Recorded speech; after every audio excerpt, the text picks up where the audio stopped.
That was probably I think the day that unofficially you stood up and sort of emerged, not selling yourself, but people saw you as a future captain that day? Yeah, perhaps. I mean, I've always felt really comfortable in my standing within the playing group.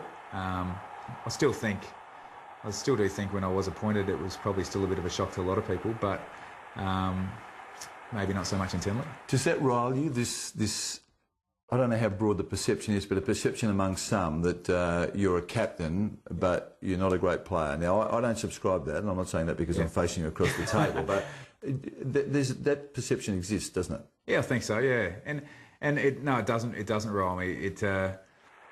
I'm comfortable with my playing career, and we've had some great sort of spells in the past couple of years.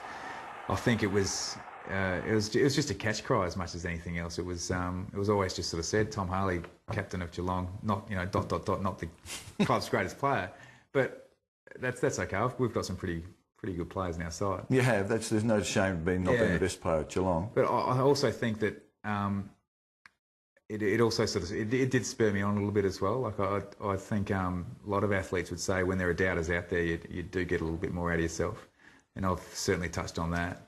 You played one game as captain, injured your finger, and missed, I think, perhaps as many as 8 games. About 8 games, yeah. And came back via the reserves. Now, my memory says that you weren't particularly happy with that decision by Bomber to bring you back in the early game. No, that's. I was always happy to play the first game in the reserves. I found that perhaps you got to get your touch and things like that. I tend to be a touch sort of player. The ball and read the ball in the air and things like that.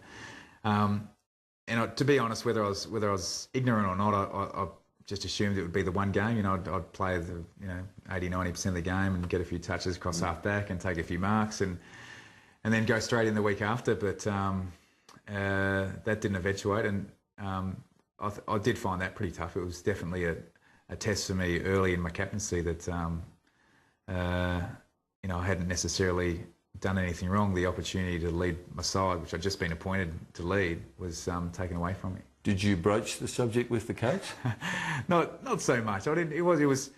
I guess I think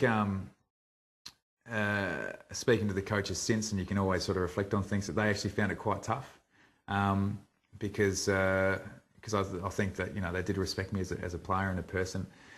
And it was quite simple, really. The side was up and going, and we'd won about 4 or 5 on the trot, and he was, all the coaches were really honest. Just said, at the moment there's just not a spot for you. So the following week after the twos, we went over to Port Adelaide, and I was an emergency, so I was overlooked basically. Back in Adelaide too. Back in Adelaide, yeah. It would have been nice to play, and it was a kick in the guts, no doubt, but it was also a pretty stern reminder that we as a club were going forward with a culture where no one's above anyone else, whether you're the captain or player 42. You mentioned Matty Scarlett, and I remember interviewing him once for a story, and he said in his own words he thought he was a 50% better player when you were in the team. Oh, yeah, I mean, that's really nice to hear that. Firstly, I think on Matty Scarlett, I'd unashamedly say that he's the best player that I've seen, best defender, I should say. And we were thrown in the deep end as 20-year-olds when as I said, the club were giving games to younger guys, and we were playing fullback and centre-half back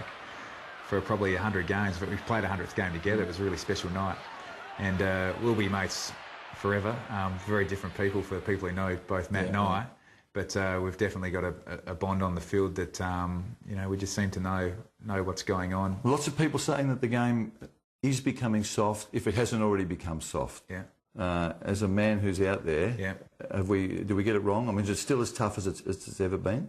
I think the best way to answer that, I'd challenge anyone who says that to sit front row on ground level and just have a listen and have a look at the velocity of the hits. I think, sure, there's the cheap stuff's been taken out and the bumps are grey area at the moment, but the actual intensity at the footy, we've never had better and more powerful athletes playing the game.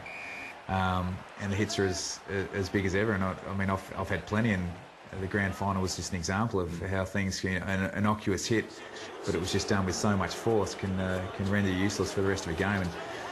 And the game's not soft. It's definitely magnified. It's officiated a lot better, but it's certainly not soft.